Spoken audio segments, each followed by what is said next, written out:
The abrupt cancellation of the scheduled summit between President Trump and North Korea's Kim Jong-un raises the obvious question beyond the future of relations between the two countries. That is, with this president, can there ever be certainty about anything? That's not to say that the president was wrong to call off the summit meeting tentatively scheduled for June 12 in Singapore. Given North Korea's history, it's likely that that country bears heavy responsibility for the sudden change in plans.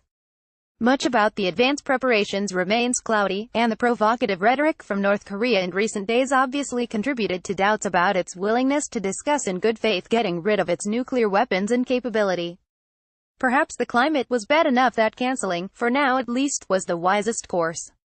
But this episode speaks to the larger issue endemic to the current administration, which is the on-again, off-again style of leadership exhibited by the president on issues across the board, most recently in calling off a trade war with China after multiple threats and loose talk about how winning trade wars is easy.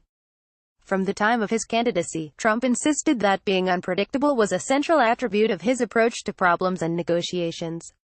Unpredictability can be an asset if it leads to genuine progress and constructive outcomes.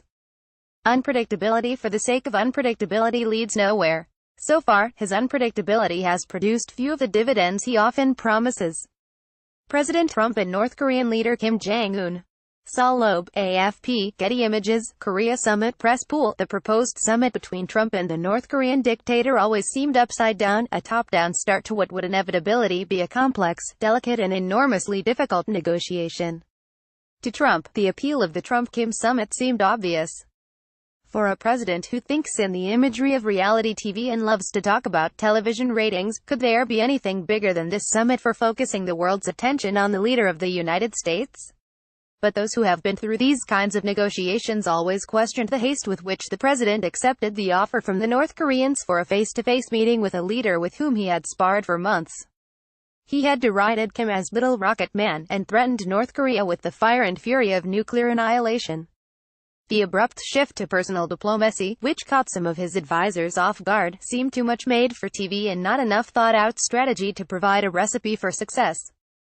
The president appeared to take at face value that the North Korean leader was ready to sign away his nuclear arsenal, but in return for what was unclear. Trump promised economic investment and riches in return, though survival has long been at the core of what Kim and his predecessors have made their most important priority. Could the president have been surprised that the road to the summit suddenly turned steeper and rockier than he had made it seem when he first announced the plan? What role his new foreign policy team played in the evolution from acceptance to cancellation also is still not fully understood. National Security Advisor John Bolton had long ago made clear his feeling about the North Koreans, and it was one of hostility toward a regime whose word was never particularly trustworthy.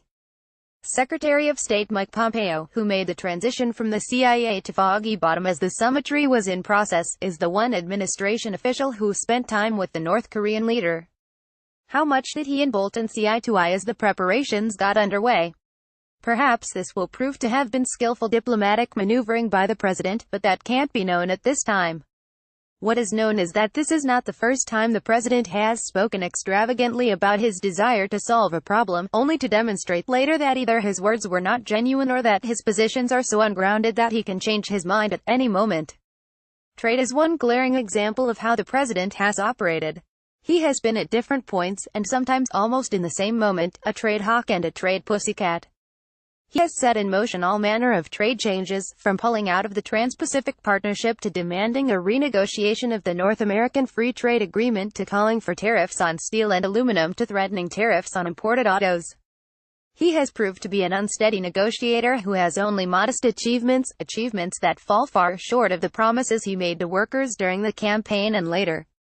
His approach on NAFTA has damaged relations with Mexico, frustrated Canada and caused some heartburn among U.S. businesses. On TPP, he for a moment mulled rejoining the deal, but the rest of the nations have moved on, signing an accord without the United States. On trade with China, the president sent his fractious team there, and when they failed to produce progress, Treasury Secretary Steven Mnuchin declared a halt to the war. Others saw it, for now at least, as a white flag of surrender. In early March, Trump tweeted, "When a country, USA, is losing many billions of dollars on trade with virtually every country it does business with, trade wars are good, and easy to win." A few days ago, Sen. Marco Rubio, our Florida, tweeted in part, "Sadly, the history of his negotiations with congressional Democrats and Republicans on the issue of the Dreamers, undocumented immigrants brought to the United States as children, and the border wall that he wants to build are textbook examples of how difficult it is to pin him down. He has talked optimistically about trying to make a deal and about his desire to provide Dreamers with a path to citizenship. He told members of Congress to work out something and bring it to him. When they did, he balked. That was months ago, and since then he has frequently expressed a desire to make a deal but has taken no concrete steps to find a way to resolve the differences.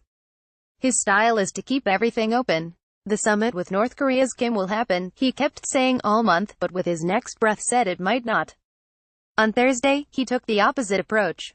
The summit is off, he said, but perhaps it can be scheduled later.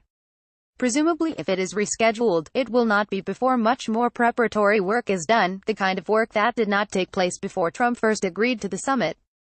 That sounds a lot like traditional diplomacy and traditional leadership, which the president has made clear he believes has been a failure. He is still trying to prove that the alternative approach will be more successful.